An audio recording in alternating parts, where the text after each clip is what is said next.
Alright, what's up, lads? Today, we have a special episode. He's back! Our favorite theater kid, Matthew McNamara.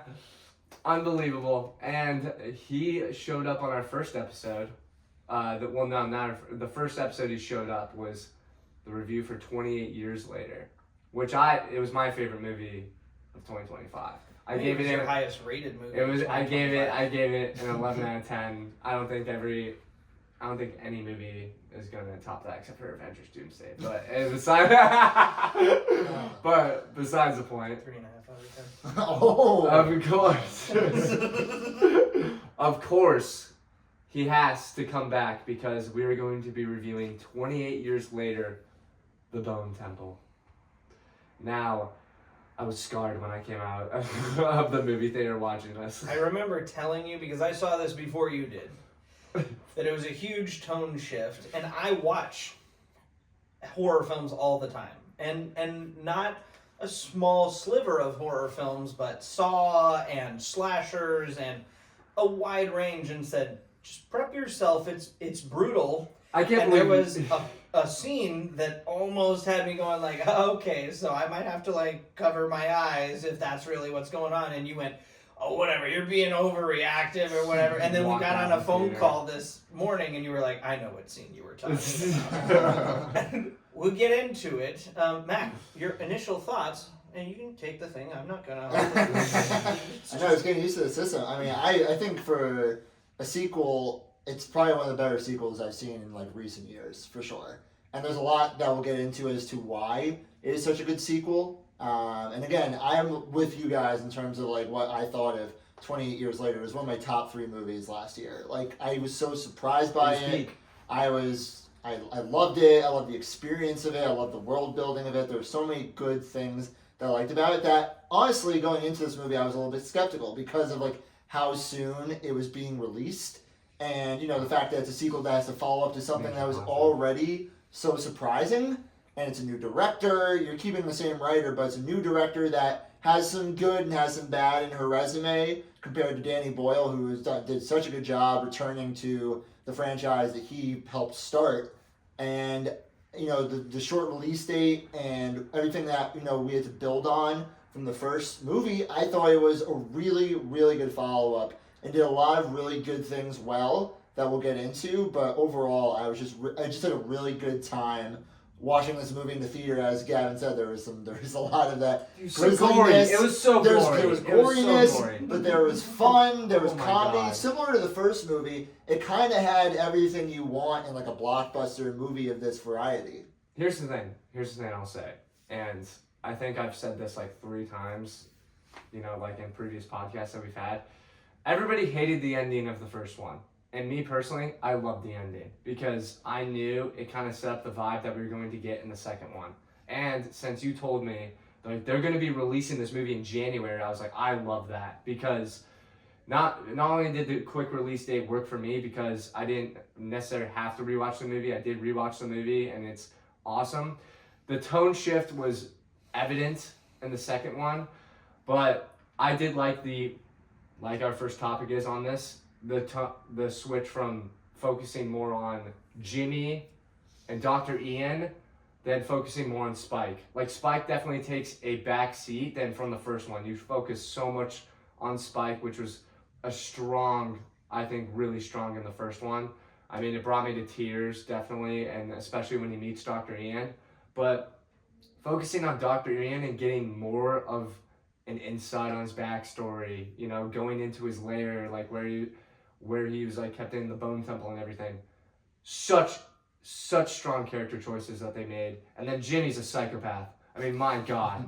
I mean, obviously when they go into the town, that little town sequence, like, and oh my goodness, like the Saint Nick scenes, that was horrific. But I love Jimmy. I mean, I don't love his character like that much as a person, but like, I mean, I like how twisted he was. I like how, if you're gonna, especially with like the zombie franchise, I want you to go all in. I don't want you to take, you know, halfway, like, you know, be halfway out, halfway in. Like, they definitely went all in on this second chapter, and I thought it worked well. I think the character choices that they made were, I think they were really good.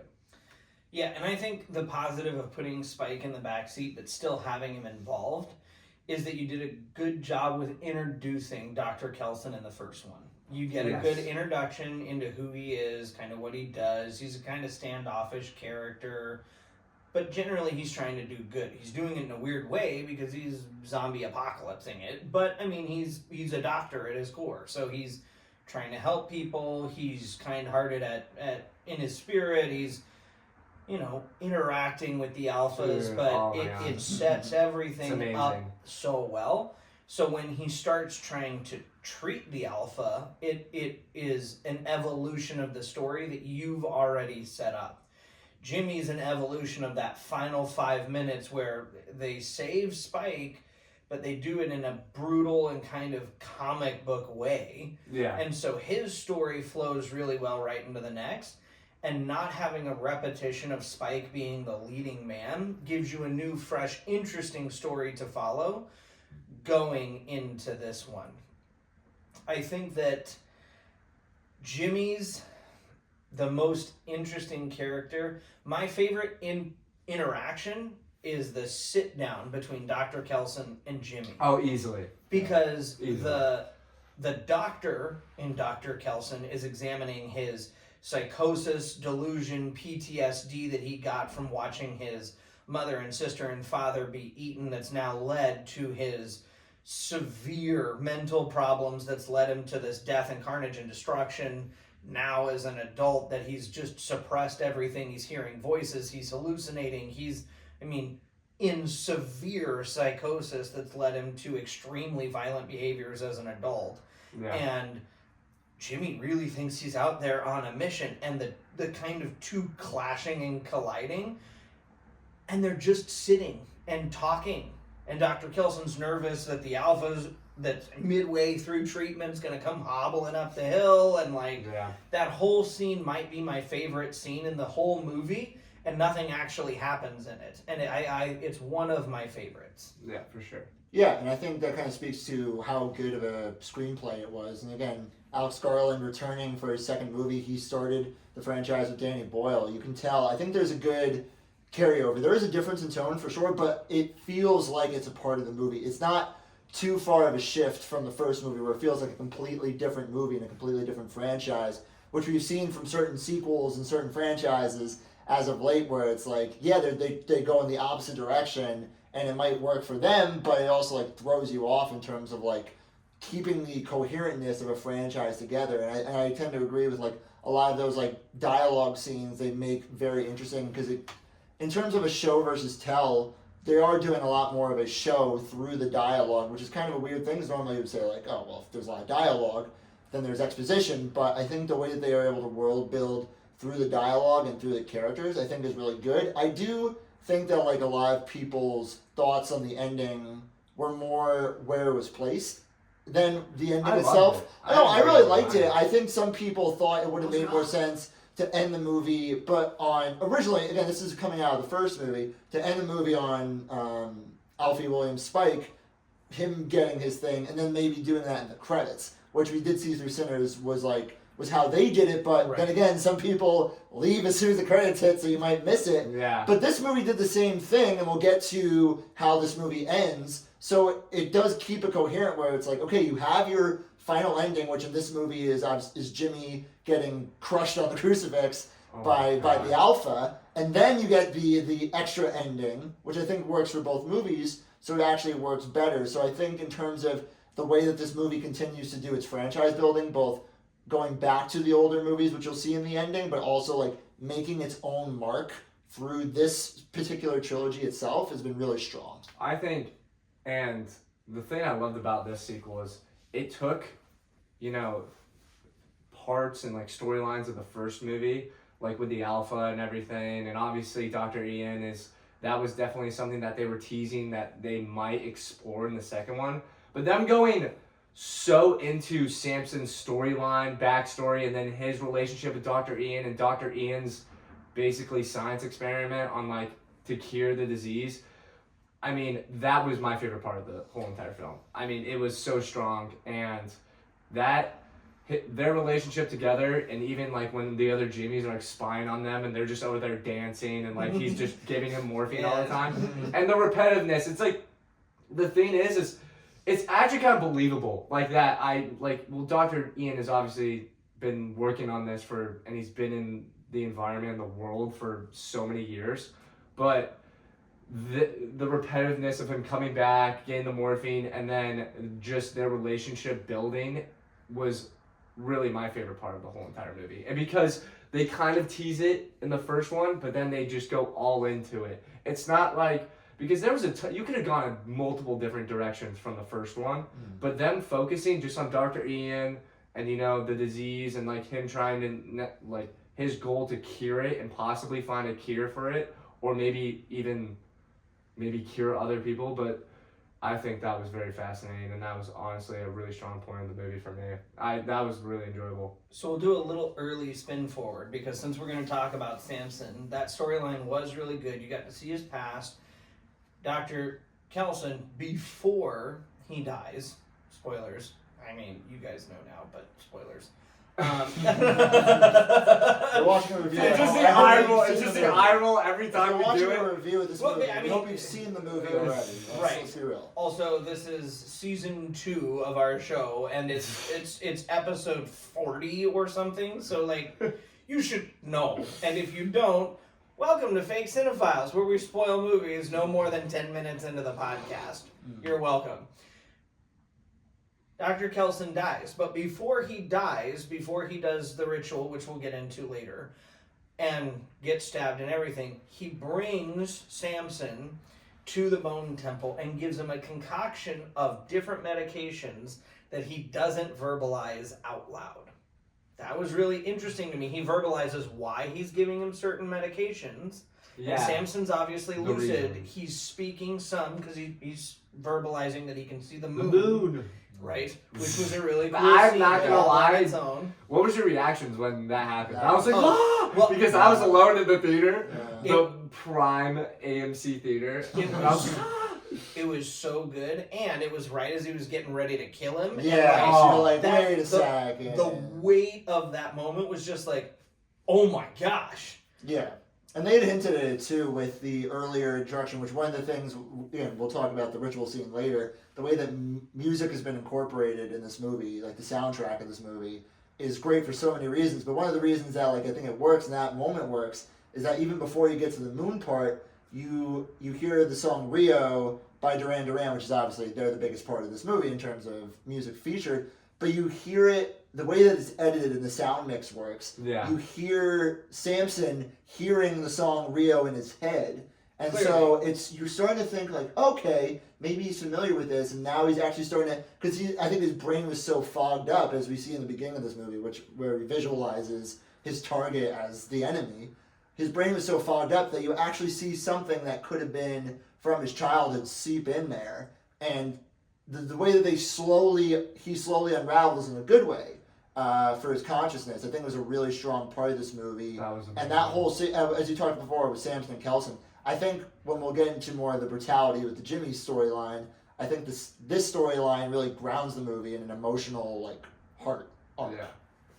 Yeah, I agree. Spinning way forward. Yes. Drugs are administered. Samson appears to at least have a lot of the symptoms go away. He becomes fully coherent, fully verbal. I mean, he's speaking in full sentences. Mm-hmm. He's going back to places that he's clearly visualizing in his memory.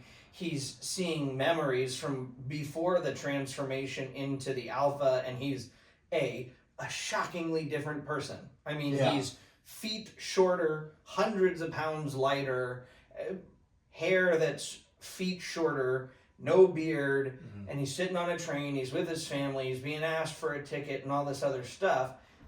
Oh my God. I don't want to say he's fully cured, because I don't know that I believe he's fully cured, but let's say he's on the mend. Or he's immune. Or he's immune. Because of the fact that he was able to fend off all those creatures and then come out. That's something. Yeah, but that leads me to my question. Do you think he's cured, immune, or what, because I have no he idea. gets blood in his mouth from the zombie that attacks him from the front. There was he like gets 100. bit on 2 There shoulders. was like 100. And I ways he remember could've gotten seeing him infected. going into the cave, just doused in blood. I Yeah. mean, just doused That was in a great blood. scene when it was like nighttime, and then he comes out and he's all bloody, and he's like, ah. First of all, Yes. amazing visual. But then I Yeah. remember thinking, oh my gosh, Dr. Kelson just died and Samson's reinfected. And then, you know, Jimmy's upside down crucified. And who walks into the bone temple but Samson himself? Looking Picks like up- the devil. Look, Yeah, Or like well, Saint Nick. through Visualize, a hallucination Hallucination, yes. from Jimmy, who's finally had the final dam in his mind break.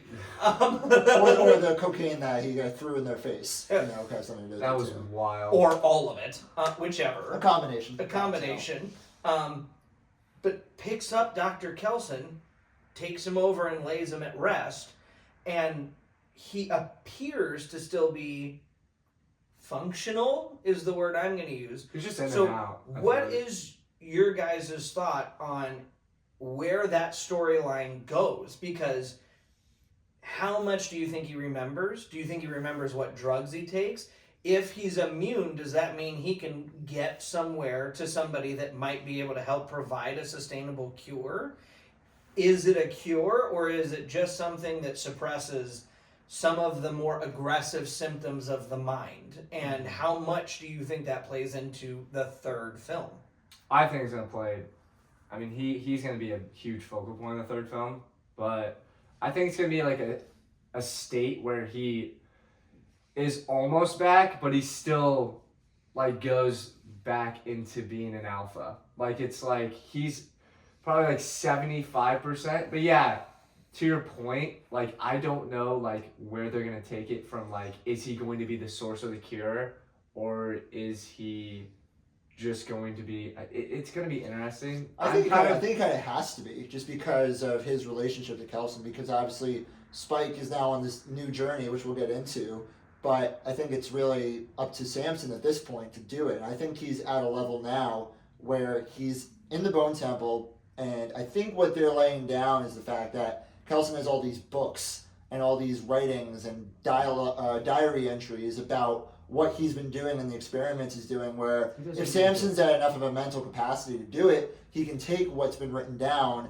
from Kelson and turn it into something himself, because of the, just alone from the sort of concoction he took, the intelligence he's already been able to sort of regain in his life. I think he more than capable of carrying out that mission, because I think it might be up to Spike and the rest of them to fend off more and more of the other zombie onlookers, or maybe they'll all come together. Maybe Samson will come together with Spike and that group, even though I don't really know if Spike and the Alpha have ever interacted per se. They have not I'm okay, pretty. they haven't no, interacted, there was but a they sequence. did come face to face, Yeah. because when him and his dad are hunting initially, Right. they go out from the island. The Yeah. Alpha's the one that chases them, and I think Spike actually shoots him with an arrow. Doesn't get much on him, but the Alpha's the one that chases him across the bridge Yes. back Yeah, into yeah, yeah. the, You're right. Now, into the yeah, no, civilization. that's the You're right. So they have had face-to-face interactions. But not in this current. But state. not in his current state, because they met him before Kelson started working with him. And then it's gonna be probably, Spike's Which- influence with Dr. Ian, and then he's gonna have like an understanding of like probably like what Dr. Ian was like was doing. Right. So. So that's a really interesting storyline. The one storyline that I wish they'd spent more time on, and more towards the end of the film, I put it in our notes, only needed a 5 to 10 minute kind of, hey, right at the end here. Spike doesn't need to be in front of the storyline, doesn't need anything. I do want to know what his dad's doing back at the civilization. I do want to know what happened to, I don't know, is it a daughter or is it the baby? The baby. Oh, yeah. Right. But I do So- I don't mind that it wasn't a focus in this movie. No, It didn't need to be crossed my mind, but Right, it didn't need to be a focus. I wanted it to be like Killian's scene, which Yeah. we'll get to way more in a minute. But this is just, we're talking about Spike at the moment. I wish I could have seen 5 minutes of, here's dad panicking, prepping, whatever. It's been a year.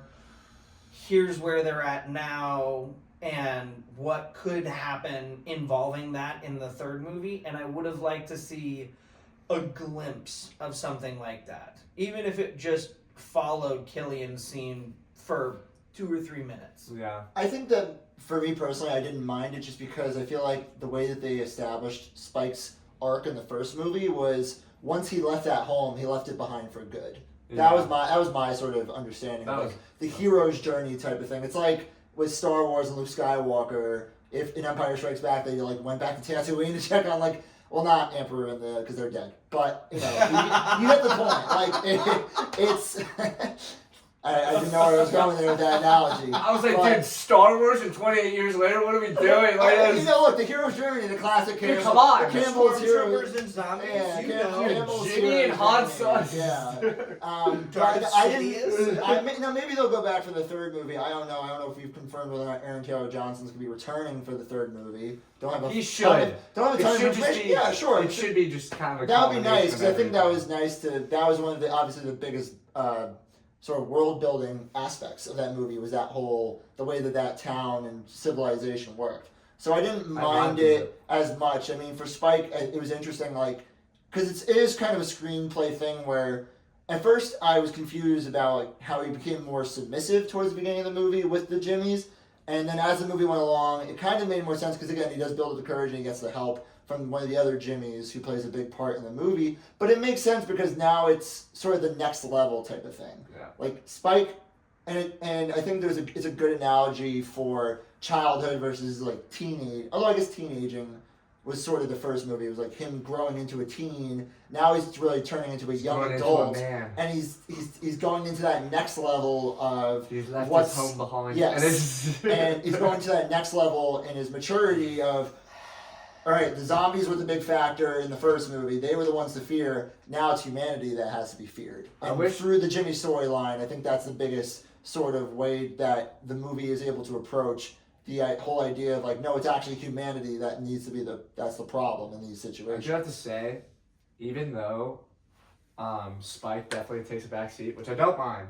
I mean, It's not a problem. the thing is, I love the first one so much and kind of the journey that it takes you, the world building and everything, but I love that this movie, the second one, is just kind of like a chapter in like sort of the story of like the franchise. Like that's what I like. I would have liked to see Spike at least like, you know, use his bow like one time, but like, it doesn't mind.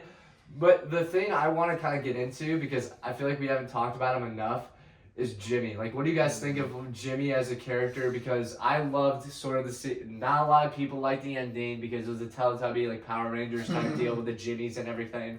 But I loved sort of the ending. I talked about it before, but the transition into going all in on Jimmy, like right from the get-go, and sort of the impact he has on this story. What did you guys like about his character?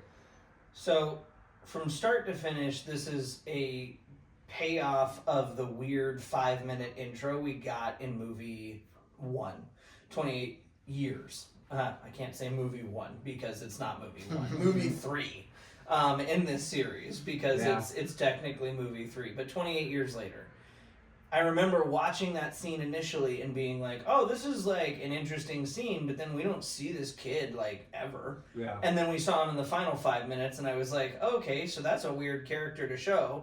This movie is the payoff They just for go all in. all of that. It's so... And because it's an entire story, and you can tell that they worked really hard to make this entire series a story from start to finish, it works really well.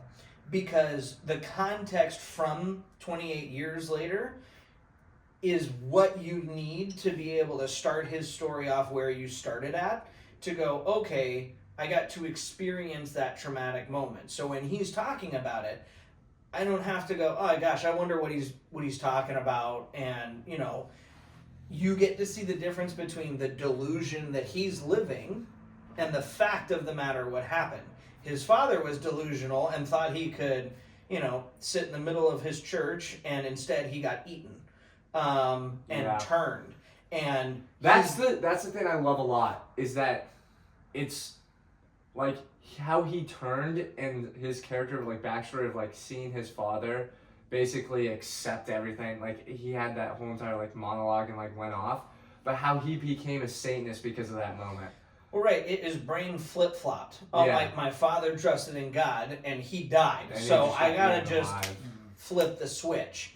The brutality of this movie leans so much into the storytelling. Like you said, it's a lot of show and not tell.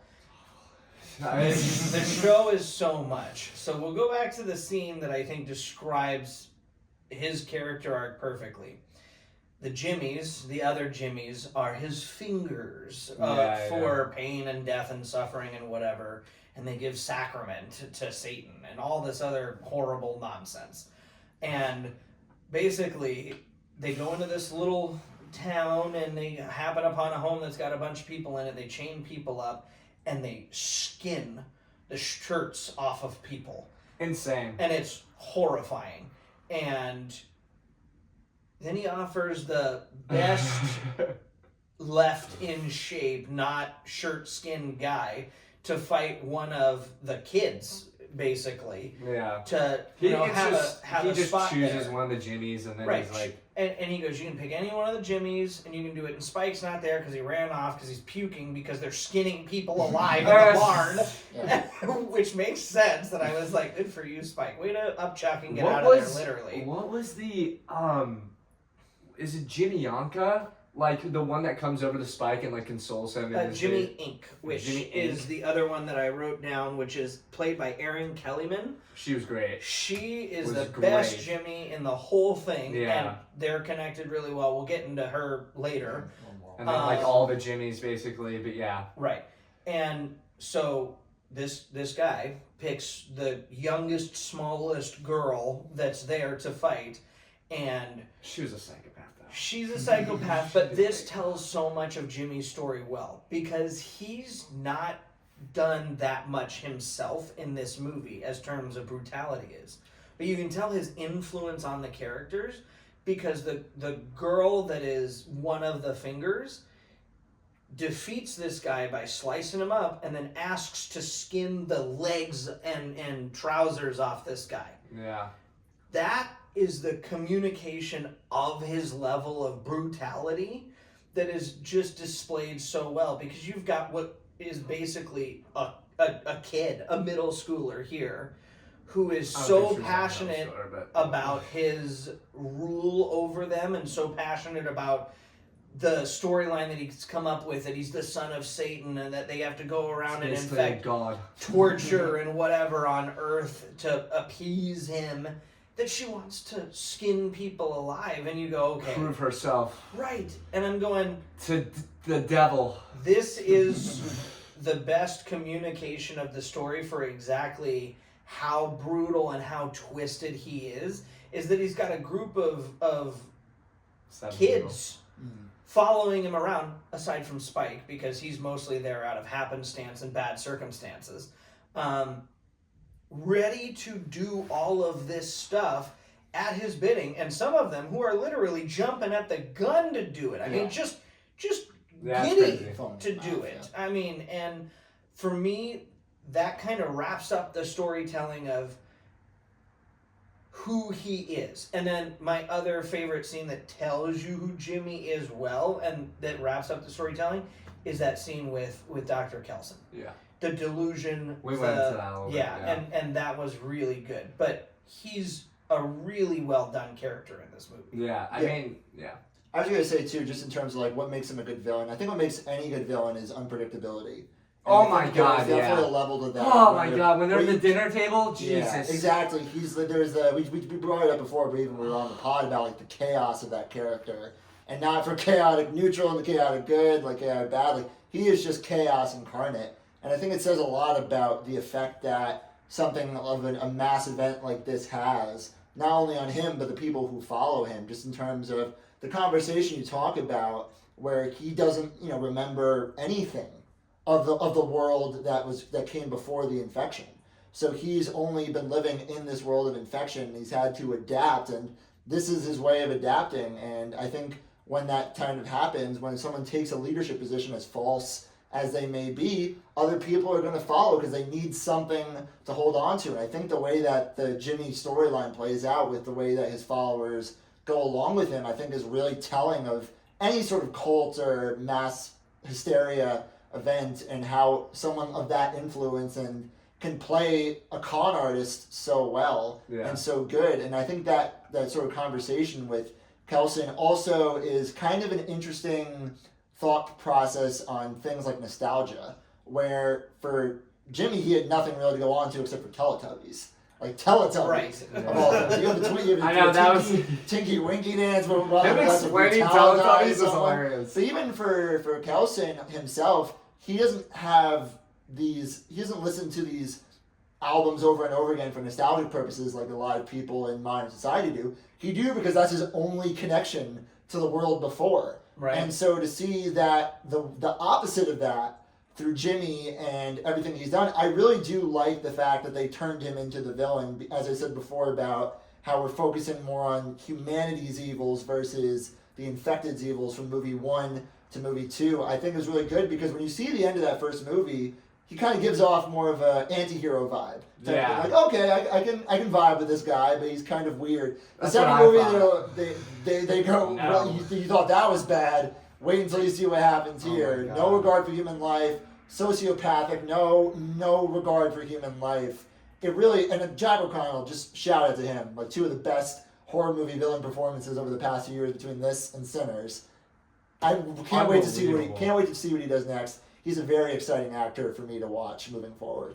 Yeah, he was unpredictable. And I mean, obviously the first introduction to like his process and like how he chooses like another Jimmy was ridiculous. I mean, like when I think the editing, obviously I shouted out the cinematography so much in the first one, but it was like on display fully in this one too. And I mean, the editing when they go like straight to like skinning them alive, I was like, God, dude, this is real. I was just wired the whole entire time during this movie.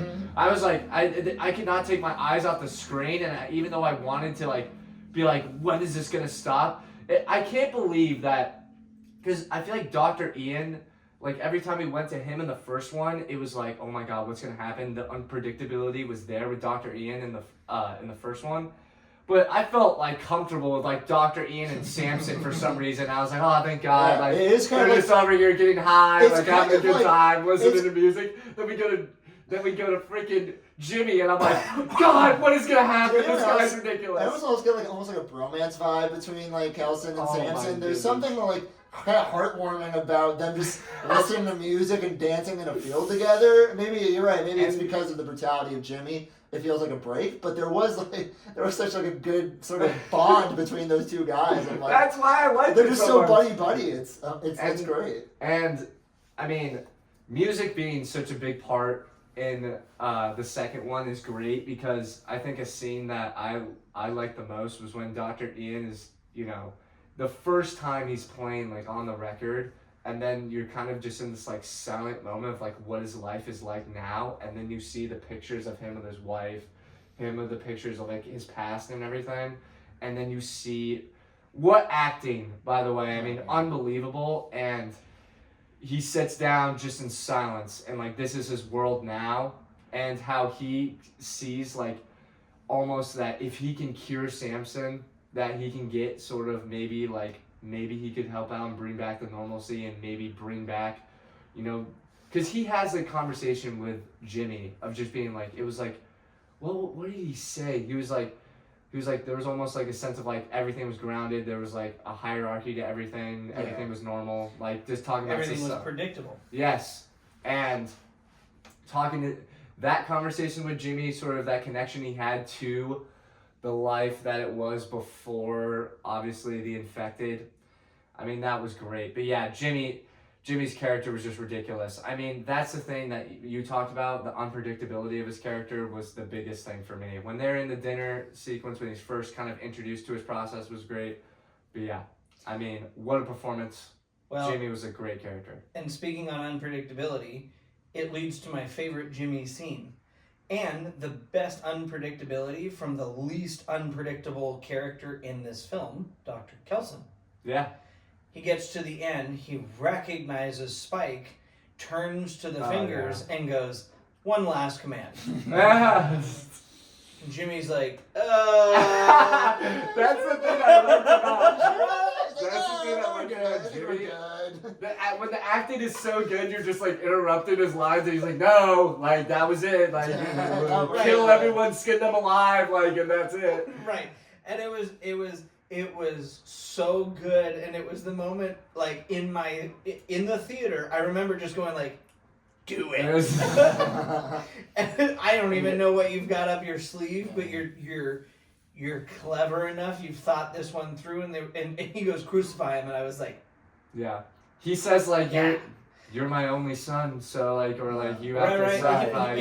He made the religious comparison. Yeah. You know, if you really think you're like a god and I'm your god, well, God sacrificed his only son Jesus. And he's an atheist, so And that's great too. Right, and the comedy of that, the parallels, the unpredictability, it's all very clever, very well done, and it's very poetic because Jimmy spends his whole time going around brutally destroying the lives of others, and Dr. Kelson's last deeds in this franchise was to provide potentially a cure for Samson and to rid the world of Jimmy. Yeah. What a capper for his storyline. I mean, come on. I laugh. That's the thing. Jimmy is so twisted, but I laugh at some of the things he says. He goes, because when he's talking to Dr. Ian, and then he basically says, "Well, I'm kind of in a pickle here. Like, I told him I'm going to St. Nick." And then we get to the sequence with, we have to talk about like that scene as a whole because it is unbelievable. But we get to the end, and he starts explaining what he's going to do, and then Dr. Kelson and Dr. Ian's like, "What the hell is this man talking about? skin people alive, and then he choose everybody and build an army." Yeah, bring more people into the fold. I'm just like, oh my god. I thought for sure like that ritual scene, which we kind of been hinting at the whole time, is like my favorite part of the movie. Even the setup is interesting because you see the strength of Kelson this whole time, even the first movie and the second movie, like his confidence, him knowing himself. But when he faces off against someone like Jimmy, you finally start to see the vulnerability of him like realizing, because he knows in his head that he's gonna die soon, or he's welcomed the idea of death, and now there's this character that can finally bring that to him. He kind of sort of wilts and sort of gives into what Jimmy wants, but he, again, as you said, he does it his way. And what we talked about before with the music in this movie and how it's established, I think is really important to how the ritual scene plays out, because you see him playing these records, you see him listening, you see how like his mind is very a musical mind. And so of course, when he's tasked with the idea of portraying the devil incarnate, he pulls out an Iron Maiden record, and I'm thinking to myself, oh my god, because Gavin and I have seen this other movies before, and we know the song that's about to come, and I'm like, oh my god. And then he comes out, and the ritual and the dance, and I'm like, I was telling you guys before, I'm just in my seat, like, this is magic. This is incredible. I'm in such a high, and Ray Fiennes, obviously the performance does it all. Yeah. But even then, after that, the vulnerability he shows, but then the sort of the wherewithal to be able to get his way out and find a way to rid the world of Jimmy, I think is really strong. And what makes the finale really of this movie, we'll talk about the epilogue really of this movie, but the finale of this movie, such a strong ending, like 28 years later was, again, another strong ending for the movie and the story it was trying to tell. Just so good. I mean, I love this franchise now. I mean, I was so scared to watch it. Like, even the first ones, I was like, no, get me away from all this horror. Then I met Gavin, and I was like, I guess I'll get into horror. But it turns out that they make great movies, which is ridiculous. But, no, it was... That scene is unbelievable because, I mean, I've kind of, like, talked about it, but he goes, we might as well go to 11. And I'm like, let's go. Yeah. And the set design, that's the thing. The Bone Temple is such a perfect title for this movie because I knew, obviously, you knew you're going to be spending probably a majority of your time in that place. But when he sets up the candles, when he sets up everything, and then he gets the drugs and all this, and it's, oh my God, it is such a perfect. And then he's doing the dancing, and it's just everyone's like, "What the hell am I on?" The fire. And the it's beautiful. cinematography, I mean, for the whole movie, for the whole series, really, because, I mean, you go back to 28 Days Later, all the way up now to Bone Temple, every bit of the cinematography has been extremely pointed and purposeful. But especially in that scene when he's doing the fire dance, the ring that goes around the center circle, fire dance. Oh my God. the outward look at everything lit up and all the little lights among the bones. I mean, everything was just beautifully shot and detailed, and it was just, it was all extremely well done. Yeah. Character we haven't talked about much in Jimmy Inc. Is a great side character. After the ritual, she's the only finger that left surviving. Everybody else dies. Spike is also a survivor.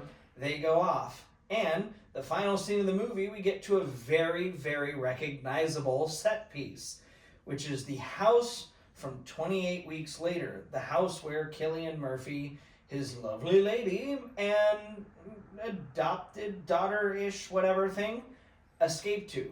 Thing? Why'd you say what? Because there's no adoption centers in the zombie apocalypse. Dude, it's clearly his daughter. What are we talking about? All right. What do you mean? You're like adopted thing, like she's like an infected. Like what? We don't know if she's infected. Shut up, dude. We're talking about history. All right. No, you know I had to get like one screaming. Yeah. You haven't screamed the whole time. I'm proud of you for getting it in. Good for you. I'm sure the audience will be grateful. But yeah, they're studying. I mean, and they're studying history inside the house. It's a really nice. Hey, they've kind of established a life and a routine and whatever. And his daughter hears noises outside, and they go and look, and they see Jimmy Inc. and Spike running down the hill. And his daughter turns over to Cillian and goes, "Well, we're going to go help him, right?" And he sort of pauses and hems and haws and waits.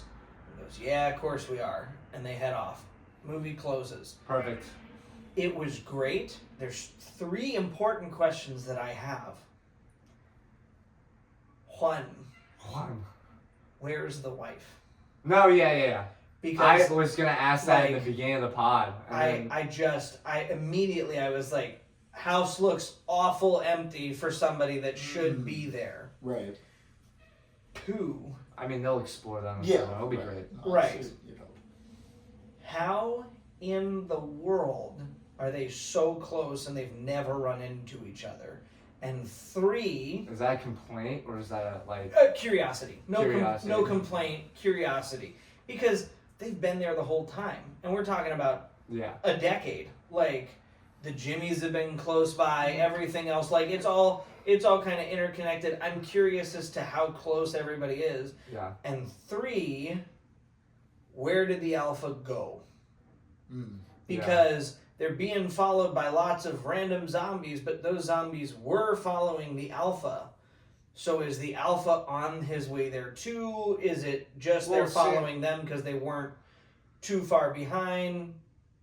Samson's cured, so I think, and he got attacked by... He did, but they were hunting him but down I think, now. Yeah, I think there's a lot of different possibilities that I'm sure will be explored, but I mean, we all knew that Cillian Murphy was going to come back. I didn't know for sure if he was going to show up in this movie. Well, because of the first one, they had a zombie that looked just like him. Oh, yeah. Well, what the hell are we doing? They look like the skeleton of it. People assume. What are we doing? It was, I think people, maybe it was purposeful, maybe it wasn't, but the fact that you just bring back nostalgia, and then we're like, yeah, he's alive. Yeah. No, I think the fact that was his twin, actually. It's really well done because it's a short ending. You get Cillian Murphy back. You get what someone had pointed out, a very similar shot to the end of 28 Days Later, where it's like that sort of over pan out from the sky of them being chased by the zombies. Well, not being chased by the zombies in the first movie, but when they did the help sign in the first movie. Very similar shot. And, more importantly, you have the theme come back from the first movie at the very end of the movie. So it really does a good job of wrapping everything together because it's very clear that this movie, especially with the inclusion of Cillian Murphy, is going to be a full combination of the whole 28 franchise, unless they want to skip weeks later because that wasn't really their doing, and maybe focus more on days and years and Bone Temple. Yeah, well, they kind of have said like they kind of retconned it because Garland and Boyle were kind of involved in that movie, but they weren't. They didn't write it or direct it. They kind of produced it.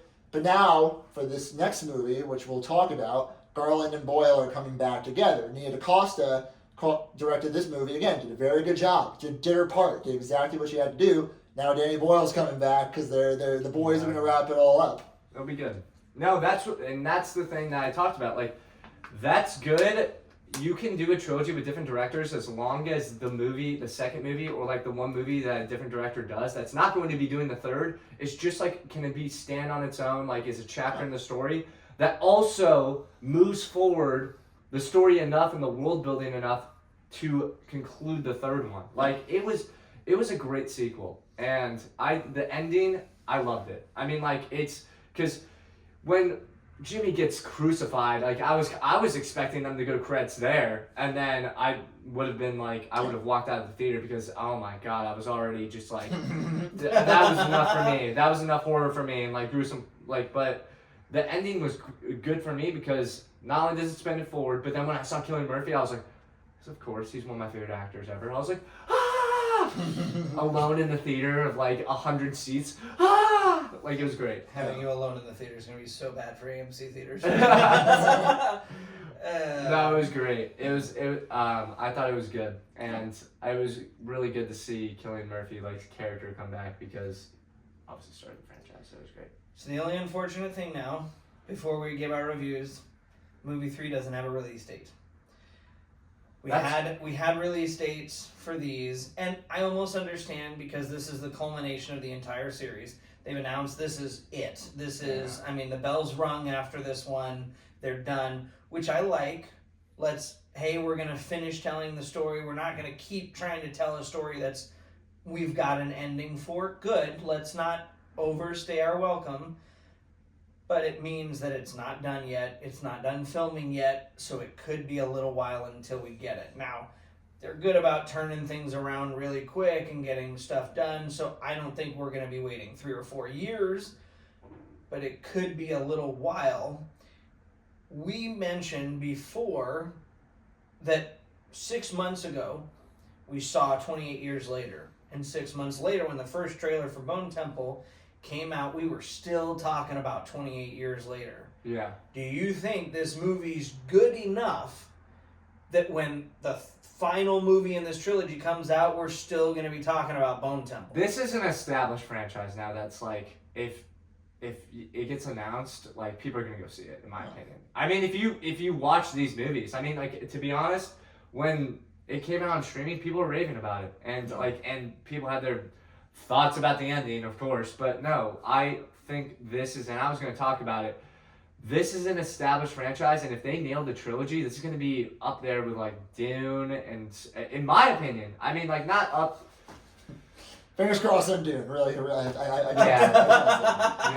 I mean, they got to stick the landing, but I think if they stick the landing with this third movie, and they really bring it all together, it's going to be one of the, like, better horror franchises. Not even a horror franchise, but just one of the better trilogies that I can remember. Absolutely. And I mean, here's the strength that I have with them releasing it so quickly after. Not only, like, Spike's the same age, the actors don't change that much. It's really fresh in your mind from the first one, and it really carries over well. I think with the third one, now that you've, like, established the world enough for me and had all of these plot points and storylines that you've, like, really built up to, I think they set themselves up perfect with Samson.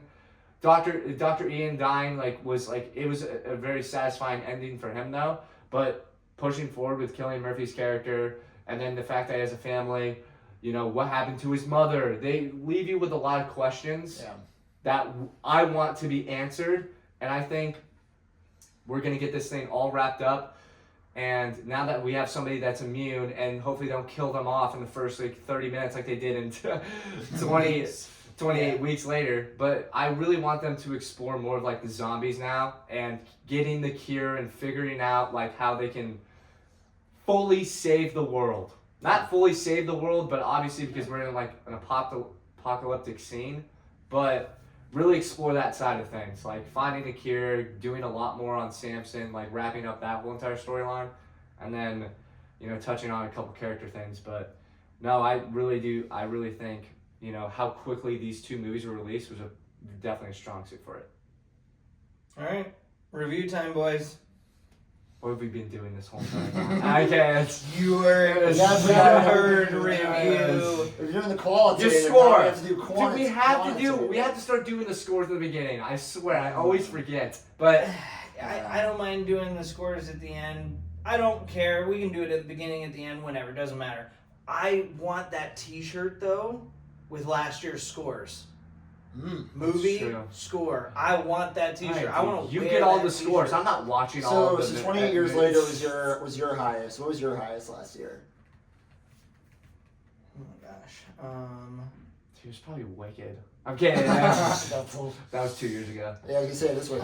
It was 2 years ago, and we weren't doing this 2 years ago, so that's not possible.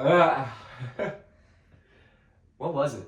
And honestly, I think it may have been 28 years. Yeah. It That may was have up there been. for me, for sure. Sinners was also really high though. Sinners was up there too for me. Sinners was really, really high. Weapons. You said Weapons you was really didn't like the high. horror though in Sinners. I remember you gave like 2 scores. You were like, the horror, you get like a 6 out of 10, and then Well, you're like, the because story though. Yeah, no, I get that. Because I didn't call it a horror film, which it's not really, but No, it's a very way better thriller. It's a thriller, and it's a musical, and It's not a thriller. No, it's not. it's a great It's got story. thrilling moments. It's that's all it is. It's a great story. Yeah. It's Yeah. anyway. One battle after another. I mean, yeah, I just rewatched it. That one also still got a holds really up. high score. I don't know. I'll go back and look. Yeah. When I get the design for the T-shirt, I'll let you know what my All high right, score I'll was. get my score. All right. 9.2. Okay. Okay. Yeah, I was gonna say 9 out of 10. I loved it. So I'm very, very similar 9.2. boat. I think last 5 years, that's very different. 20 years later, that's a musical. Excuse me. Shout out to my theater kids out there. No, 20 years. I think 20 years later for me was closer to like a 9.5 out of 10. This is like a 9 out of 10 for me. Which again, very similar. It kept a lot of the same structure. It felt very much in that same world. I think some of the world building just by proxy and surprise of 20 years later, and there were a couple more high moments, whereas like this movie was very, very good, and obviously the fine stuff is that whole ritual part is the high point for me. But again, one of the best sequels, as I said before, I loved before, and we were bringing up beginnings before, just because I want to shout out the beginning of this movie. Before we even get anything on, goes pitch black, you hear like childhood shouts and yells, and then it turns into screams, and I just thought that was so cool. Yeah. I think the one of the most sets the tone. Well, exactly. I think one of the most underrated things about movies is how you get into a movie, and for me, that I was back in the world. I was back. Wired immediately. Yes, this is me exactly. watching. I'm just like. Yeah. Just You're like shaking in your sketching. seat. Like So the whole entire shout out to them for Heck, doing somebody that, too. walked out. There was only 2 people in the theater, me and this other kid. And he goes, "You ready for this movie?" I'm like, "Dude, yeah, like I'm ready for the movie." This kid walked out like an hour and 15 minutes in. I was like, "Okay, well, this movie's legit." This kid doesn't know ball. He couldn't handle it. He couldn't handle it. Gavin, your review. Yeah, mine's gonna be a 9.1. Wow. It was really good. The brutality of this kind of doesn't leave as much room for the emotional storytelling that we got out of the first movie, which really, really, really elevated the first movie. Man, 11 out of 10 for me. Yes, we It was remember. unbelievable. It's still got some really great humor in it. Yeah. The characters are still really well done. It advanced the story in a really good way. There's so much to be excited for in the finale. There's so much good to be done. But I liked so much of the storytelling from one that brought in the emotions, that brought in the full compass of storytelling, that going back in the trilogy, 28 years later is always going to hold a slightly better place for me, just because I like the storytelling in that one just a bit better. But this was not by any means a bad movie. It's just, this I would call a true horror film. Yeah. This is a true horror film. This was gold. You're squeamish, it's bloody, it's violent, the characters are brutal and Yeah. satanic, and Yeah. it's a horror film. Yeah. The last one you look at and you go, there are zombies in it. The story is amazing. People die, kinda. Yeah. This one, you can't say it's not Sinners. It's not 28 Years Later. It's a zombie brutal horror film. It is what it is. And it was great. 9-1. No, yeah, and I did 20. Oh my god, I swear this is my problem with award shows. It didn't. It did not. No, it did not. A lot of people 28 were. years later, didn't get nominated for anything. What are we it's, doing? There's this sort of anti-genre bias when it comes to it. Now, Sinners. All of a sudden, we're recording- Sinners is like this great thing. Well, I just want to say we're Okay. recording on the day of the Oscar nomination, just for context. Sinners just got the most Yeah. Oscar nominations ever. Yeah. For an Which- award show. Which is good for great. It Right. also makes me really angry, though, that 28 Years got nothing. No, I think Sinners is Costume more design, Dude, they see it. original score. Yeah, like, no, I get it. I think Sinners is more palatable to like an Academy audience, which is more international and still skews a little bit older. I don't think that anyone's gonna see, wow, 20 years later getting Oscar nominations. It's not a knock against the movie. Most people had a feeling, unless it's snuck into cinematography, which would have been great, because sometimes cinematography is that award that you can sneak it in there.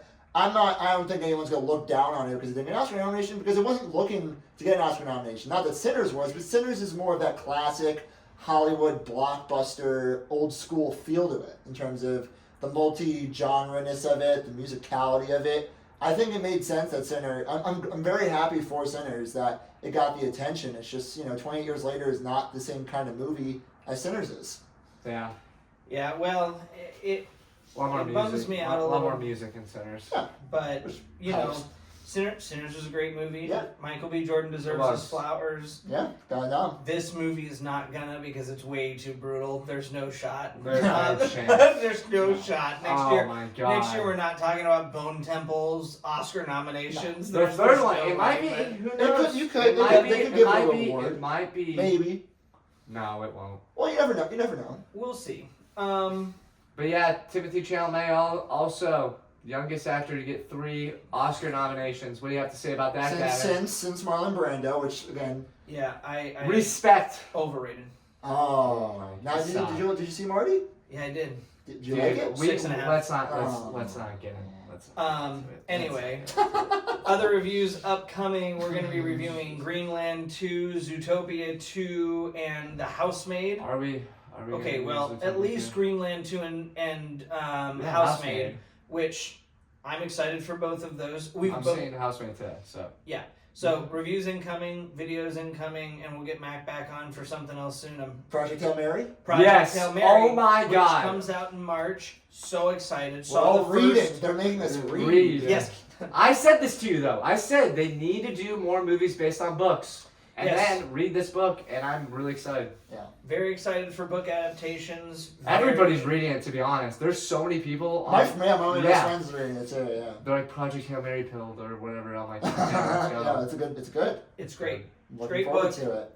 Movie looks excellent. We'll do a quick Review, like Book. no preview. Ooh, book review. book review Oh, book club. and movie preview. We can. We could just do a preview of like what we're excited for. I think we could do that, like a little Yeah. 20-minute.